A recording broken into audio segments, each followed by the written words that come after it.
تشریف لائیے.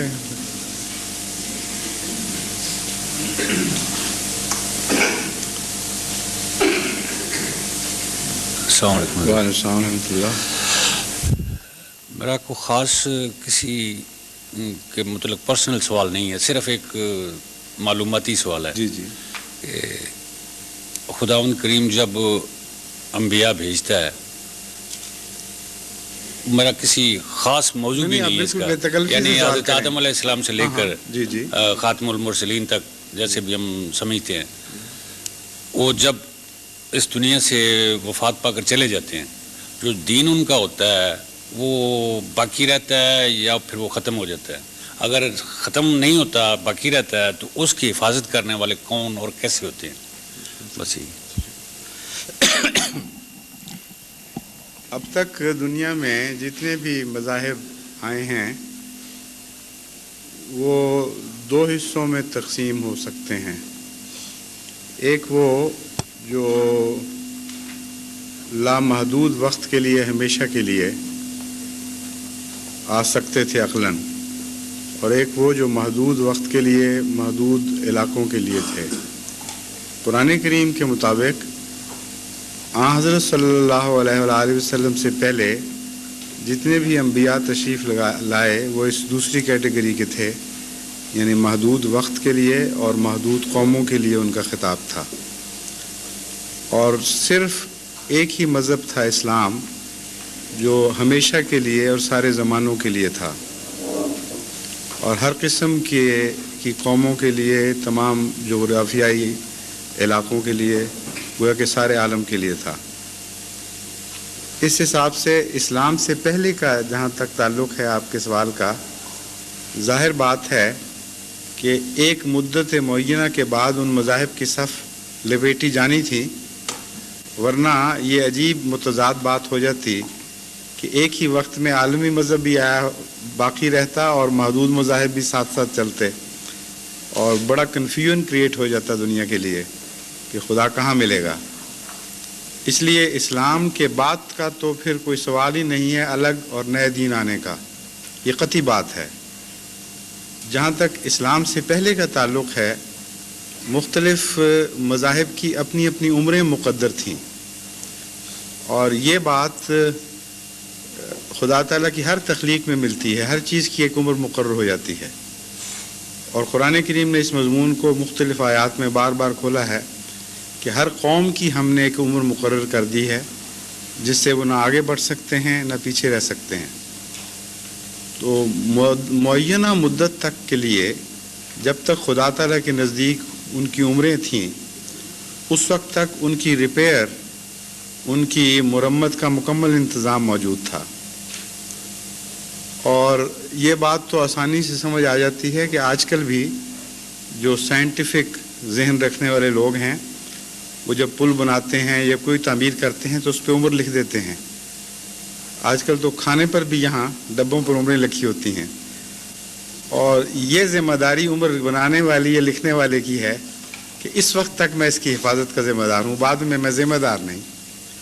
لیکن بعض لوگ ریمننٹس کے طور پر بعض چیزیں باقیات کے طور پر اپنی عمر سے باقی بعد میں بھی چلتی ہیں، کچھ عرصہ کھنڈرات کی شکل میں چلیں یا خرابات کی شکل میں چلیں یا کچھ نہ کچھ فائدہ دینے والی شکل میں چلیں، لیکن وہ جاری ضرور رہتی ہیں.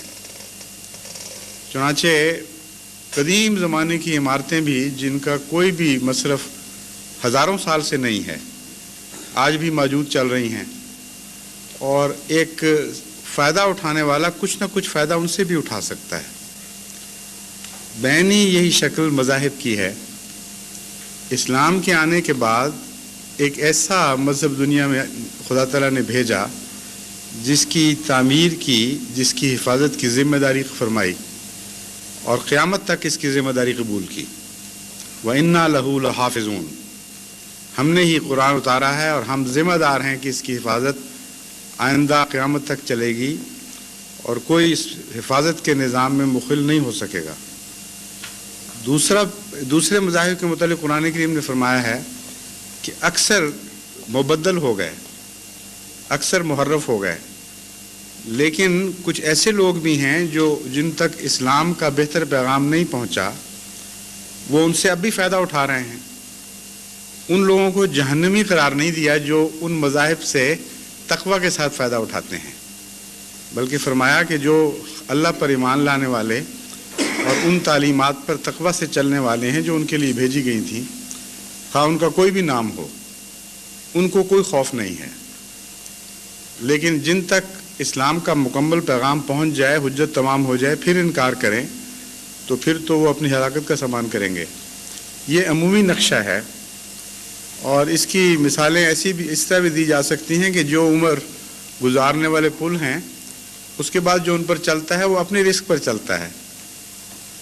جو چھوڑی ہوئی سڑکوں پر چلتا ہے وہ خطرات کو ملحوظ رکھ کے چلتا ہے کہ سڑکیں متروک ہیں، یہاں ڈاکو بھی ہو سکتے ہیں، سام بچھو بھی، گڑھے بھی، پٹ فالز کئی قسم کے. لیکن کھیتوں میں چلنے سے بہرحال وہ بہتر ہے. تو جن لوگوں تک اسلام کی تعلیم نہیں پہنچی، ان کے لیے چارہ کوئی نہیں اس کے سوا کہ لا مذہب ہو کر زندگی گزاریں، یا جیسا بھی مذہب ان کو میسر ہے اس پر زندگی گزاریں. تو اگر وہ تقوی کے ساتھ ان مذاہب پر چلیں جو متروک ہو چکے ہیں، تب بھی کچھ نہ کچھ فائدہ ان کو لازماً پہنچے گا بنسبت ان لوگوں کی. ان کی زندگی بہتر ہوگی جو بے مذہب ہو کر زندگی گزار رہے ہیں.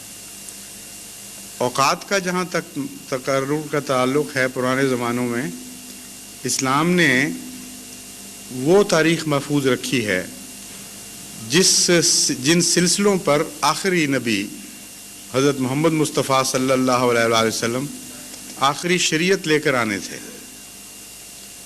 اور اس سے پہلے جو ارد گرد کے سلسلے تھے ان کا اشارتاً ذکر فرما دیا، ان کی تفصیل محفوظ نہیں رکھی. اس لیے ان مذاہب کے عمریں تو ہم جانتے ہیں کہ کتنی گزری. مثلا حضرت موسیٰ علیہ السلام جب تشریف لائے تو ان کی عمر کا ایک دور حضرت عیسیٰ علیہ السلام تک چلتا ہے. بیچ میں جب بھی مرمت کی ضرورت پیش آئی، خدا نے انبیاء بھیجے، اور پھر حضرت عیسیٰ علیہ السلام تشریف لائے، جو ایک نیا بوسٹ ملا امت موسوی کو، اور ایک نئی نہج پر چل پڑی وہ، جس کی بنیادیں موسوی شریعت میں موجود تھیں مگر ایمفیسس نہیں تھا اس پر، یعنی مکمل بخشش.